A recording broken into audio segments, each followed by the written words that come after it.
We are so excited to have all of you guys here with us today. What a bunch of beautiful, beautiful women.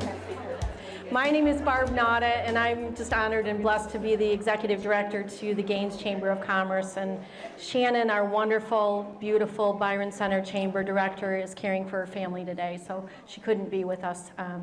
But we're going to send some prayers her way. On behalf of all of your amazing chamber directors, and they're around the room, if you guys can wave, maybe. Yay! On behalf of all of us, we just want to say thank you. Thank you for your partnership, and thank you for sharing this fun time with us. We're excited for today. As you can see, we've got a full house. We've got 160 amazing, beautiful business women. That is outstanding.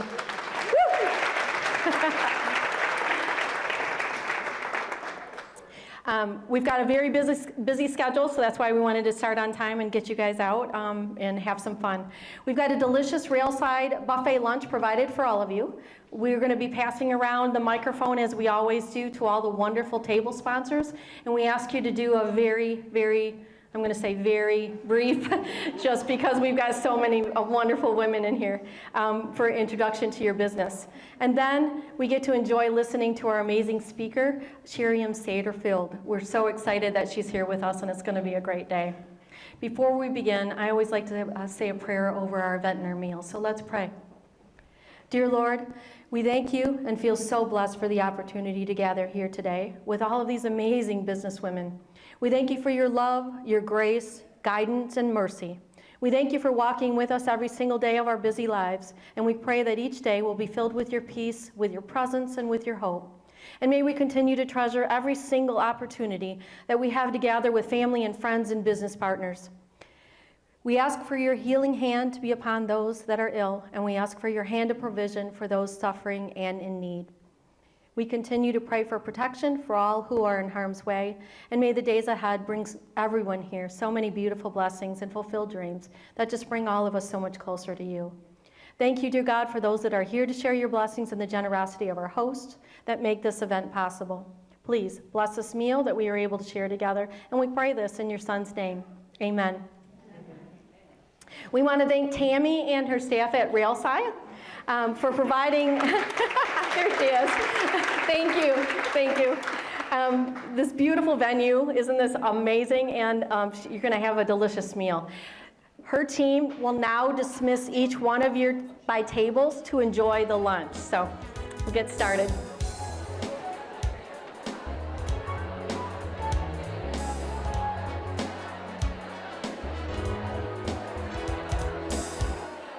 We want to introduce you to our amazing speaker, Shariem Saterfield. Shariem is a certified diversity professional in training management and an ATD certified master performance consultant with over 20 years of training and talent development experience. She's going to be sharing the power of Pearl, an insightful and humorous discussion about how to keep your shine when dealing with life's challenges. Please, let's give a huge round of applause to Shariem. Thank you. All right, we are going to get started. How's it going, ladies? How we doing today? Look at all this fabulousness. I am telling you, just let women run the world so we can get it all together, all right? Because just go on about that. Well, as she said, my name is Shariem Saterfield. It's so nice to be here today. I'm so happy to be able to see you all and to be here with you. And today we're going to talk about the power of the pearl. Now, when I talk about keeping your shine, there's a whole lot involved with that. All right, how many of you feel just a little bit stressed out? Maybe just a little bit, maybe a little overwhelmed. Yeah, so we're going to jump right into it because I can talk a lot and we don't have a lot of time. So here's my first extremely professional academic question for you. Let's see if we can get this here. How many of you have ever, let's just keep it real. We're going to keep it real. How many of you have ever been talking to somebody and they said something so out of pocket, so wrong, that you wanted to open hand slap across the face? Raise your hands. Okay. All right. Now I can see some of you are all down with the truth, and some of y'all trying to be demure. I can't say that. This is a professional. Okay. That's all right, because I got a clipboard for y'all. Yeah, we gonna see who's on this list. All right, let's start with the basics. Who here is married or has ever been married? Yep, that's a yes. Okay. Open hand slap right there. We know you love them. I'm just saying. Okay, all right, and I know we got a lot of business owners in here. How many of you have been conducting interviews in the last year or so? Maybe with some youngins under the age of, I won't talk about it. Has that been fun? Yeah, that's been interesting, hasn't it? All right, not all of them. And then, of course, for those of you that are married, how many of you got the mother-in-law that has strong opinions? That's fun. And then lastly, and I know, who here has ever had a child or been near a child? Yes. See, kids are special. I'm just telling you, for those who haven't had the experience yet, a child that you love and birth can say something to you so wrong that you will literally ask God for clarification. I have seen it where the child, what? Hold up, did that just happen? You saw that, right? And then you ask the child for clarification. I'm sorry, were you talking to me? So here's my point. As women, we've been through some things, yes? Yes, right. But here's the second question I have, and that is, how many of you in those moments have ever actually expressed your full emotion? How many of you have ever actually, these two are like, she's like, I do. But here's the thing, for the most part, we women have become experts at suppressing our anger, right? Because if we went off every time we wanted to go off, I would be in a room full of convicted felons. That's facts. So, we get used to that. Even Hollywood has picked up on this now. So I don't know if you guys know this. I know there's probably not a lot of people into comic books, but if everybody here, the Incredible Hulk, right? The Incredible Hulk. Dr. Bruce Banner gets hit by gamma rays, and when he gets mad, he turns into this big, crazy animal, goes off, breaks stuff. So there's a show on Disney Plus called She-Hulk, the female version. Yeah, interesting. So when he gets angry, he turns into a rampaging monster. They get in a car accident, the blood gets mixed up, she gets the Hulk gene or whatever. Her immediate reaction is, okay, so how am I stopping this? Because I got to get back to work. That's literally, watch the show. He's got this whole manual to teach her how to handle her anger, and she informs him she does not need that because she has to suppress her anger every day. So just tell me where to go to get a nice outfit, and I got to get back to work. And I just thought that was funny, right? The She-Hulk is different, and she doesn't have to go through all that, but at the same time, it's also kind of sad that we have gotten so used to doing that. It's become second nature. And it starts when we're very young, right? We've got to be proper young ladies. You're not supposed to be loud. You learn to bite your tongue. The problem with that is that scientists are showing now that is literally killing us. Silencing yourself is literally making you sick. So this is some of the stuff that's been going on, and this is the impact of what we call suppressing our emotions. They call it self-silencing in females, and so it's been tied to physical and psychological issues. So women are twice as likely in most situations to suffer psychologically from things like depression, anxiety, insomnia. Anybody here have trouble sleeping all night?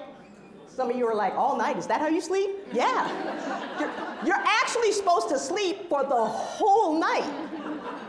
And some of you are like, I don't know about that life, right? Depression, PTSD, these are the things that women are experiencing. And then physically, it is impacting us as well. We are more likely to face chronic pain, insomnia, long COVID, believe it or not. Like even the new stuff, we get the extra. That just got here. We got the long, thanks for that. Fibromyalgia and migraine. So this is what's happening to us. Women are under pressure. We're two times likely as men to die after a heart attack, which is rude. First of all, when somebody has a heart attack, it's usually a female phone show up. Oh, let me take care of this, right?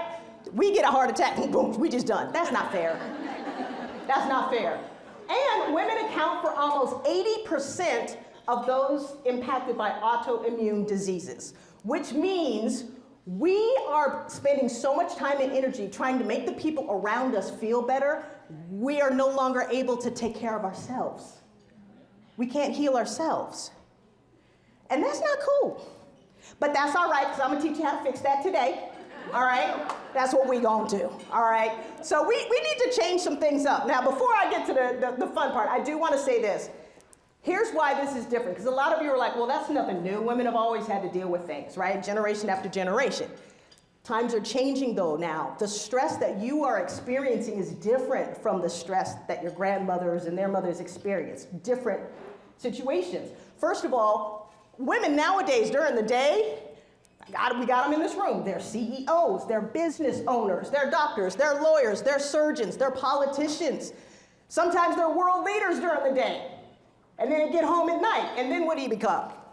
You're the maid, you're the nurse, you're the mom, you're the romantic partner, right? You're the chauffeur. And then at some point, you're supposed to just go to sleep, take a nap, and wake up and do it all over again. So it's problematic, and what's happening now is women are getting burnt out. I can tell you, me personally, I worked in corporate America for 16 years.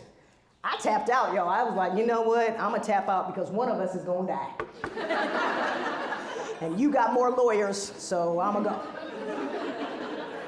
But we've got women are reporting higher levels of burnout than men for years. So that's been happening, but now it's got twice as bad in 2019. It kicked it up a notch. I'm sure COVID didn't help, right? That's what the Gallup reports. And then also we found that, unfortunately, women are less likely to be promoted a lot of times. So I'm glad we got some female business owners up in here. That's what I'm talking about. Help each other out. But we're more likely to head single-parent families and to take on unpaid labor. So that's a lot. And both women and younger employees, so I know I was messing with the younger folks earlier, but the truth of the matter is the younger employees are actually the ones reporting higher burnout rates as well, as opposed to their associates in 2024. So we're going through a lot. So it's a challenge, and the question becomes, how do we deal with this? Because the fact of the matter is, I can teach you how to woo-saw all day. But the bills still got to get paid, the business still got to get run, and the house still needs to be managed. So how do we deal? And the first thing I want to do is I want to propose to you that we start handling things and handling our issues like pearls. And I'm going to get into that. But before I do, one of the key things I want you to remember and to take away from this presentation, if anything, is this. Stress, agitation, and exhaustion are all choices. They're all choices. You can choose differently. But some of you are like, how exactly am I supposed to do that? You want to come to my house and tell me how to choose different? I'm going to give you some guidelines. How about that? So here's what I mean when I talk about the whole concept of the power of the pearl. So precious gemstones typically come from the earth, right? So they always say diamonds are a girl's best friend, as long as someone else is buying it. Thank you. But those are deep in the earth's crust, right? Those are they're already here. They've been here for thousands of years. Pearls are different. Some people don't consider them gemstones because pearls are made from living creatures, much like us. So you get a little mollusk, this guy's little shell, down there in the ocean, living their best life, minding their business. And then something gets in between the shell and irritates it. Something that wasn't supposed to be there shows up. Well, mollusks can't spit. They can't eject the irritant. So they got to figure out how to deal with it.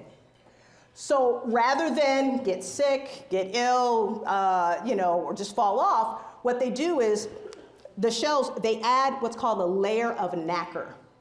Nacre is what we call mother of pearl. Everybody say mother of pearl? Mother of pearl, it's all shiny and beautiful.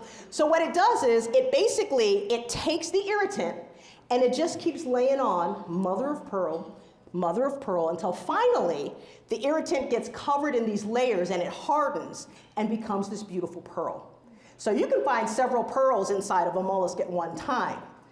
But my point is, it takes its irritation, finds a way to deal with it, and then spits out this beautiful gemstone that we love to walk around and wear, right? I also like pearls because it's one of the few gemstones nobody's wearing in their teeth right now. I used to hate it when I was younger, but I'm like, yeah, I'm rocking the pearls now. So here's the thing.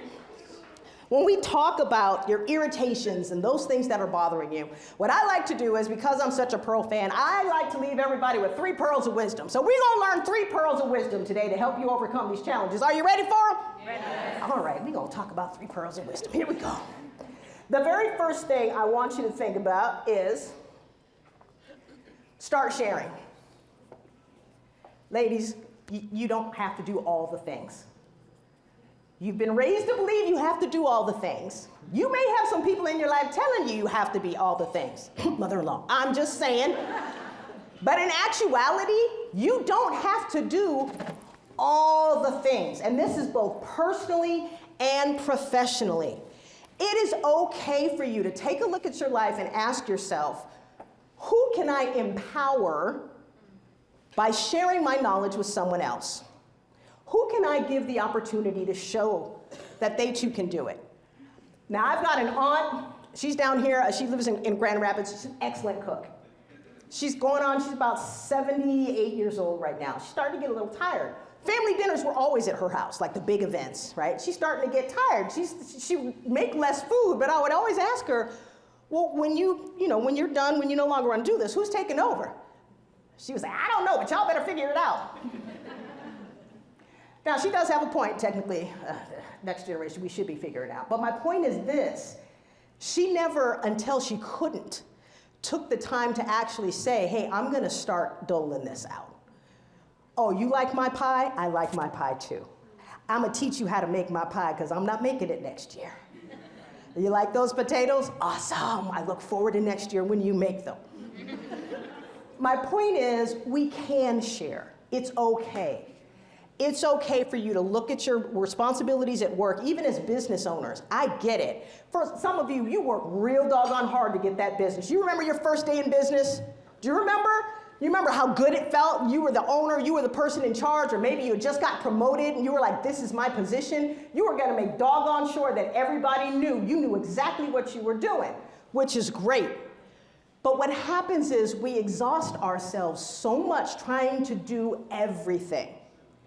And I want you to change your perspective. Allocating some of your work and responsibilities to those around you is not a punishment. It's actually a blessing to you and to them. Because what you're doing is you're giving them the opportunity to showcase their abilities. And here's the thing, as women, we have so many people around us that want to make us proud. They really do. Your kids want to make you proud. Your husband wants to make you proud. Your partners, they want you to be happy. So let them help you be happy by giving them the opportunity to step it up a notch and share. Same thing at work. It's okay to say, you know what? I'm not going to do this anymore. I'm going to take my ace #1 employee, and you're going to come with me, and you're going to learn to help me do inventory, or you're going to be the person that does this, that, or the other for a while, and then I'm going to let you fly with it. But we got to start sharing, ladies, okay? Because if you're not willing to share the trauma, at the very least, share the work and get yourself some peace. Does that sound good? All right, so can everybody start sharing? Start sharing. All right, we're going to do that. All right, next thing we're going to do. Now, this one's important. It's a 2-parter. I snuck it in there. It's supposed to be 3 pearls, but this is a double up, all right? I want you to think of progress over perfection and productivity over activity. So some of you aren't sharing because only you can do it right. I'm the only one that knows how to do this right. Shelly knows. I'm the only one that can do this right. If I let so-and-so do it, they're going to mess it up. Yeah, but if you let so-and-so do it, maybe you get an extra hour's sleep. If you let so-and-so do it, yeah, maybe you'll have to clean up after them a little bit. But instead of you doing something quickly 100 times in a week, you only have to do it twice in a week because they're taking the lion's share. How many of you have ever heard or said the phrase, oh, it's just easier if I do it? It's just easier if I do it. Yeah. It's also making you sick. Here's the thing you need to understand. When you communicate to someone that is available to help you or has offered to help you, that it's easier if you do it, what you're also telling them is that you don't trust them, you don't believe they're smart enough to learn, and you're not willing and patient enough to let them make mistakes. So why would they come back and help you again? Or offer to help? Because you've just communicated to them, you're not worthy of helping me. This is my thing. I'll do it. And that may be fine when you first get started in the business, or that may be fine when you've got the energy in your 20s and 30s, but for those of you who wonder why, you can look during a Thanksgiving or a Christmas and see a 70 or 80-year-old woman in the kitchen cooking by herself while 5 and 6 other people are watching football games in the other room. That's why. Because she told them that's what she wanted for their entire lives, and so they finally believed her. At work, it's the same thing. If you communicate to the people that work for you, that report up to you, whoop, we still good? All right, good. Luckily, I'm obnoxious, so you can hear me. But if you communicate to them that you don't trust them enough to even learn, yeah, they're gonna mess up. That's okay. I let my kids sweep the floor. It's a hot mess. I got a 9-year-old and an 11-year-old. First couple times, yeah, you're right. 80% of the stuff was still on the floor. So I had to do it. But then I came back and it was only 50% messy. It was 30% messy. We're making progress. We ain't at 100% yet, but they're working on it. So progress over perfection, all right? Just get it done. Some things just need to get done. They don't necessarily have to be done your way, all right? That's what's important. I do want to share this quick story with you because it does kind of hit home. So when I was a teenager and my mom was teaching me how to cook, you had some basic things. The one thing that always messed me up was rice. Rice would mess me up, y'all. And here's the thing, we didn't cook boxed rice. We cooked bagged rice. I'm talking that bottom of the aisle bagged rice. And my mom didn't think there was nutritional value in white rice, so I ate brown rice. That stuff is a whole different animal, okay? So I would always have to drain it because I would either undercook it wasn't right, I'd have to add water. And I was so mad. And she came in the kitchen one day and she's like, Shariem, what are you fussing about? Because I fuss out loud, just like this. Can't believe I have to do. She said, what's wrong? I said, Mom, I gotta strain the rice again. You never have to strain the rice. This isn't spaghetti. This is embarrassing. And she put her hand on my shoulder and she said, baby girl, maybe that's just how you make rice. That's my mommy. And it really hit me. I was so appreciative because it never occurred to me that it just wasn't that big a deal. Fact is, every time it was my turn to make rice, we ate dinner. Dinner got made, nobody died. Food was well digested, we were good.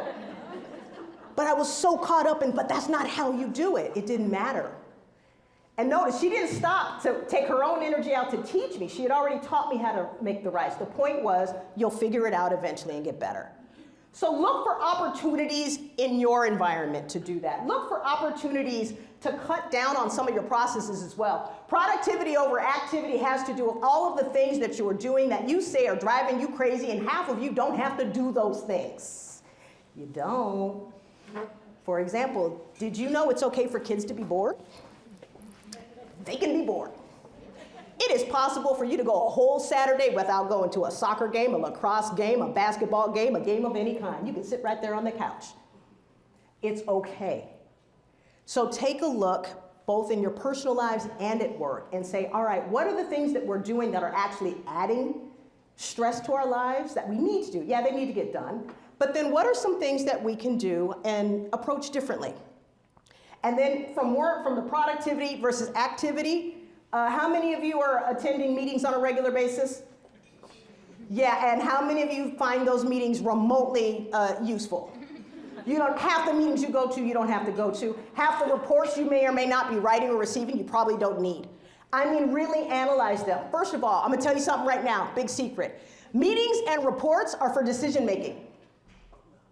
If you're not making a decision, why are you meeting? That's a communication. Thank you, send an email. You don't need to do that, but we're used to it. I've talked to people, I've coached people, I'm like, okay, why are you doing? You're spending 4 hours on this report every month. Awesome, what's the report for? I don't know, I'm just supposed to send to the vice president. What decisions does he or she make based off of that? We don't know. Okay, so for 4 hours a week, you are working on a report for no reason whatsoever. You don't know, I talked to the VP, he said he don't know either. But he knows you're supposed to have it to him on Thursday by 4 o'clock. I'm telling both of you right now, knock it off. You put parameters in place. If something doesn't get met, if I see this problem happen twice in a week, twice in a month, or whatever, then come tell me. Then there's a problem. But if everything is good as usual, send me good as usual on an email. Let's keep it moving. Sound good? All right, so everybody say progress over perfection? Progress over perfection. And productivity over activity. Productivity over activity. All right, only got a few minutes, so I'm gonna knock this out real quick. The last pearl. Live your truth. This biting your tongue thing. Now look, I'm not telling you to go off entirely on people, all right? I don't want to come back and find out later that a bunch of husbands just got knocked unconscious because y'all came and saw me.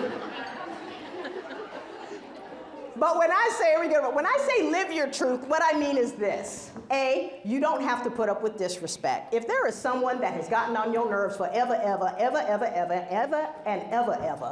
you don't have to have them in your space. I have a rule. I don't let people in my house that disturb my spirit. So I may have somebody that maybe their kid is a good friend of my kid. I don't want to mess up that relationship, so we go to their house.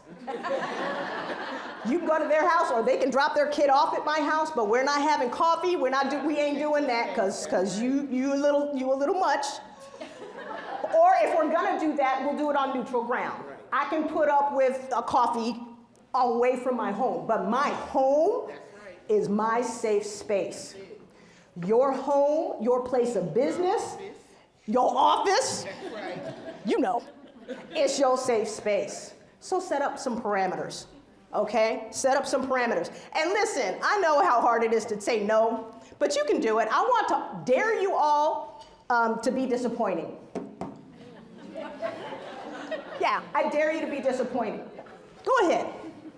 The next time your child comes to you and says, Mommy, I want to play all the sports, say, I love that for you. Here's what's going to happen. You get one sport per season. Unless they're going to be LeBron James, don't treat them like LeBron James, y'all. It's okay. Look. You know your baby boy ain't Derek Jeter. Stop trying. You're doing travel ball and all this other stuff. No, the YMCA got classes. I'm just saying. Okay, now if you look like you got the future Olympian, then feed that. I'm not trying to mess up your hustle, but can we be honest? You really don't need to do all that. Sometimes you do that because you think that's your piece. Well, but if they're home, then they're going to be wanting my attention. No, that's when you teach them. Hey, I'm Gen X. Go outside. Okay, maybe don't drink the hose water like I did, but go outside. I'm going to give you a whole hour to figure out what to do with yourself. Stay in the neighborhood. Bye-bye, Mommy loves you. You can figure it out. So live your truth. Don't let people talk to you crazy. If you're not big on witty comebacks, that's okay. Did you know it's okay to just smile and walk away? Any women from the South in here? All right, bless your heart. You all know? So here's some quick phrases, because I know we gotta go. I got 60 seconds. Here we go. Some phrases I want you to think about. Number one, I don't care for that. Nice potato salad, Susan. I don't care for that. That's okay. Please don't bring that to the cookout. The next time somebody asks you when you are going to do something, that's awesome. You respond with, what should we do about that? We. That's the other thing I want to remind you. You are in a house with a family. So instead of coming home and cooking dinner for the family, come home and cook dinner with the family. Because I'm going to tell you right now, if you are able to walk on 2 feet, say a sentence, and carry 5 pounds, you can help me cook. My kids know how to scramble eggs. They know how to make peanut butter and jelly. They know how to use the toaster oven. Bada bing, bada boom, that's Saturday morning. This single mom sleeps in on Saturday mornings. And every Mother's Day, they walk in proudly with my breakfast, and I take pictures, and I'll put on Facebook. Look what my babies did for me. They're happy. They're proud. I have to crunch when I eat, but they're happy and proud. It's all right. But I've empowered them, and because I did that, they know what it takes. So they understand and appreciate what I do for them. If you want to be appreciated, you have to treat yourself like the queens you are. Don't treat yourself like a vacuum cleaner, you get treated like a vacuum cleaner. You're queens. Everybody say I'm a queen? I'm a queen, recognize it. All right, so here's what I want to leave you with. The pearl perspective is this: there is beauty in all things if you choose to see it. Knowledge comes from failure, so you never really fail. Those are just learning exercises. Wisdom from experience, love from acceptance, and patience comes from managing your expectations.